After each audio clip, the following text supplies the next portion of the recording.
કેમ છો વિદ્યાર્થી મિત્રો? મજામાં? સરસ.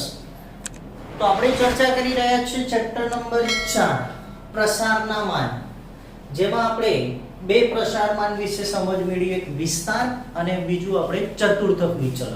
આજે આપણે ત્રીજા માપ વિશે સમજ મેળવીશું, જે છે સરેરાશ વિચલન.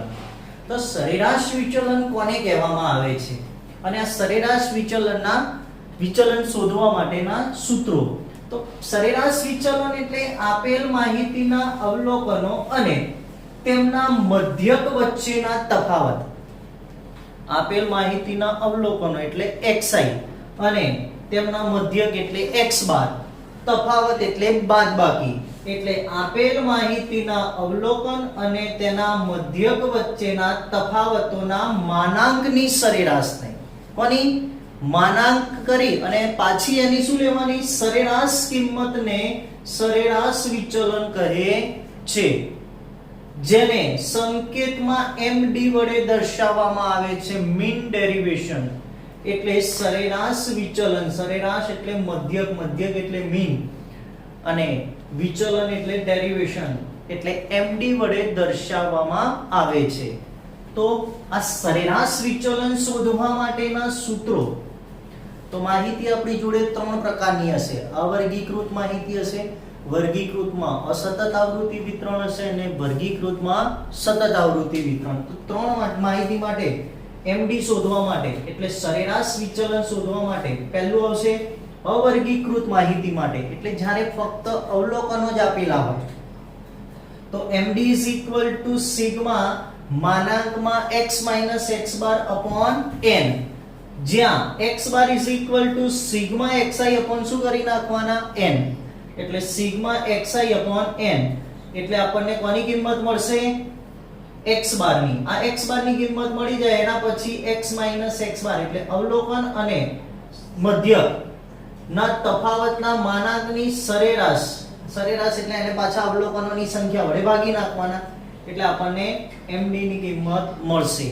એ જ રીતે વર્ગીકૃત આવૃત્તિ વિતરણ આપ્યું, એટલે વર્ગીકૃત માહિતી આપી હોય તો વર્ગીકૃતમાં અસતત અને સતત આવૃત્તિ વિતરણ બંને વિતરણ માટે, એટલે સતત આવૃત્તિ વિતરણ આપ્યું હોય અને અસતત આવૃત્તિ વિતરણ આપ્યું બંને માટે એક જ સૂત્ર છે, md સિગ્મા fi માનાંકમાં x x bar upon n, જ્યાં x bar sigma fi xi upon n. તો આ શોધવા માટે ખાલી સૂત્ર બદલાય છે. જો સતત આવૃત્તિ વિતરણ આપ્યું હશે તો એમાં વર્ગ અને આવૃત્તિ આપી હશે તો વર્ગ પરથી આપણે xi ની કિંમત શોધી નાખવાની. કોની? xi ની કિંમત એટલે મધ્ય કિંમત શોધી અને પછી fi xi શોધવાનું. અને અસતત આવૃત્તિ વિતરણમાં તો આપણને fi xi આપેલા જ હશે, તેના પરથી મધ્યક શોધી અને માનાંકમાં x x બાર શોધી અને આવૃત્તિ સાથે ગુણાકાર કરી એનું જે ટોટલ આવે એને કુલ n એટલે કુલ આવૃત્તિ વડે, n એટલે અહીંયા આપણા માટે શું થશે? કુલ આવૃત્તિ વડે ભાગી નાખતા આપણને md ની કિંમત મળશે. હવે નિરપેક્ષ માપની વાત. આ સાપેક્ષ માપ, નિરપેક્ષ માપ એટલે આપણા માટે સરેરાશ વિચલનાંક. જેમ આપણે વિસ્તારમાં વિસ્તરાંક, સાપેક્ષ વિસ્તાર જોયો, એ જ રીતે અહીંયા ચતુર્થકમાં આપણે ચતુર્થક વિચલન અને ચતુર્થક વિચલનાંક જોયું હતું. એ જ રીતે અહીંયા આપણને શું મળશે? સરેરાશ વિચલનાંક. તો સરેરાશ વિચલનાંક કોને કહેવાય? તો માહિતીના સરેરાશ વિચલન એટલે માહિતીનો જે સરેરાશ વિચલન મળે ને એને માહિતીના મધ્યક વડે ભાગી નાખવાના. એટલે સરેરાશ વિચલન md ને મધ્યક x બાર વડે ભાગવાથી મળતી કિંમતને શું કહેવામાં આવે છે? સરેરાશ વિચલનાંક કહે છે. એટલે સરેરાશ વિચલનાંક બરાબર md અપોન શું થશે? x બાર. ઓકે, તો આપણા માટે સરેરાશ વિચલન અને વિચલનાંક શોધવા માટેના સૂત્રો છે, ખાસ તૈયાર કરવા. દાખલા આના પૂછાય છે પરીક્ષામાં. હવે આને આધારિત આપણે ચર્ચા કરીશું સ્વાધ્યાય 4.3. એમાં પહેલો દાખલો આપેલો છે આપણને કે 10 સૈનિકોની ઊંચાઈ નીચે મુજબ છે. આ માહિતી પરથી સૈનિકોની ઊંચાઈના માપનું સરેરાશ વિચલન શોધવાનું છે ખાલી. એટલે માહિતીમાં ફક્ત તમને અવલોકનો જ આપેલા છે. શું આપ્યું છે? અવલોકનો જ આપેલા છે અને એના પરથી આપણે સરેરાશ વિચલન એટલે md શોધવાનું છે. એટલે માહિતી આપણા માટે અવર્ગીકૃત છે. તો વર્ગીકૃત માહિતી માટે પહેલા જ મારે શું શોધવું પડશે? x બાર. તો x બાર શોધવા માટે આપેલ xi ની કિંમતોનું ટોટલ મારવાનું. આનું ટોટલ મારવાનું થશે એટલે સિગ્મા xi. તો સિગ્મા xi તમને મળશે 1674. આનું જો ટોટલ મારશો તો આપણને શું મળશે? 1674. તો આના પરથી પહેલા આપણે શોધી નાખવાનો x બાર. x બાર એટલે મધ્ય. એ આપણા માટે થશે સિગ્મા xi upon n. તો સિગ્મા xi આપણને મળ્યું 1674. n એટલે અવલોકનોની સંખ્યા. કેટલા અવલોકનો આપેલા છે? આપેલા છે ને અહીંયા 10. એટલે n બરાબર 10. તો અહીંયા મળશે આપણને 167.4. એ આપણને શું મળ્યો? x બાર. શું મળ્યો અહીંયા આપણને? x બાર. હવે મારે શોધવાનું શું છે? તો અહીંયા હું લખું છું. શું શોધવાનું થશે આપણે? સૈનિકોની ઊંચાઈનું સરેરાશ વિચલન. સૈનિકોની ઊંચાઈનું સરેરાશ વિચલન. તો એ સરેરાશ વિચલન આપણી જોડે સૂત્ર થશે md સિગ્મા માનાંકમાં x minus x bar upon શું થશે? n થશે. અહીંયા પહેલી કિંમત આપણે શોધવી શું પડશે? માનાંકમાં x માઈનસ x બાર. માનાંકમાં હોય એટલે ક્યારે કિંમત ઋણ આવશે નહીં. આપણે કિંમત કેવી લઈશું? ધન લઈશું. તો દરેક જણનું ધ્યાન આપજો. x એટલે 100 ને કેટલા? 60. 160 માઈનસ કેટલા કરવાના છે? x બાર 167.4. તો પહેલામાં જવાબ આવશે -7.4, પણ આપણે લખવાનો કેટલો? 7.4 જ. પછી આવશે 175 માઈનસ 167.4. તો જવાબ આવશે 7.6. 158 માઈનસ 167.4. તો જવાબ આવશે 9.4. માઈનસ આવે છે પણ આપણે લખવાનો પ્લસ જ. 165 માઈનસ 167.4. તો માઈનસ 2.4 પણ લખીશું પ્લસ 2.4. 170 માઈનસ 167.4. તો 2.6. 166 માઈનસ 167.4. તો 1.4. 173 માઈનસ 167.4. તો 5.6. 176 માઈનસ 167.4. તો 8.6. 163 માઈનસ 167.4. તો 4.4. અને 168 માઈનસ 167.4. તો 0.6. હવે મારે જોઈશે આનું ટોટલ એટલે સિગ્મા જોઈશે. શું જોઈશે? તો અહીંયા આપણે સિગ્મા શું શોધવાનું છે? માનાંકમાં x માઈનસ x બાર. આનું તમારે ટોટલ મારશો તો મળશે આપણને 50. કેટલું મળશે? આનું ટોટલ મારવાનું 7.4 7.6 9.4 2.4 2.6 1. ટોટલ મારશો તો જવાબ આવશે 50. હવે સિગ્મા માનાંકમાં x માઈનસ x બાર બરાબર 50 ભાગ્યા n બરાબર 10. તો અહીંયા સૈનિકોની ઊંચાઈના માપનું સરેરાશ વિચલન કેટલું મળ્યું? 5. કેટલું મળ્યું? 5. ખાલી સરેરાશ વિચલન શોધવાનું કીધું છે, બીજું કંઈ કીધું નથી.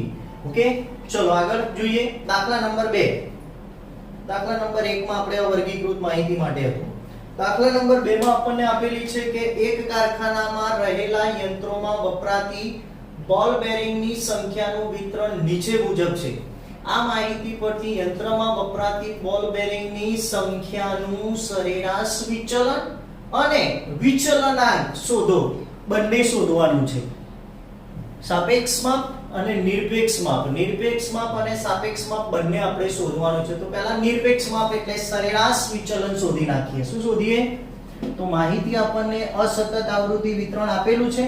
તો એના માટે પહેલા મારે શું જોઈશે? x બાર. શું જોઈશે? તો x બાર શોધવા માટે fi xi. તો અહીંયા આપણે પહેલી વેલ્યુ શોધીશું fi xi.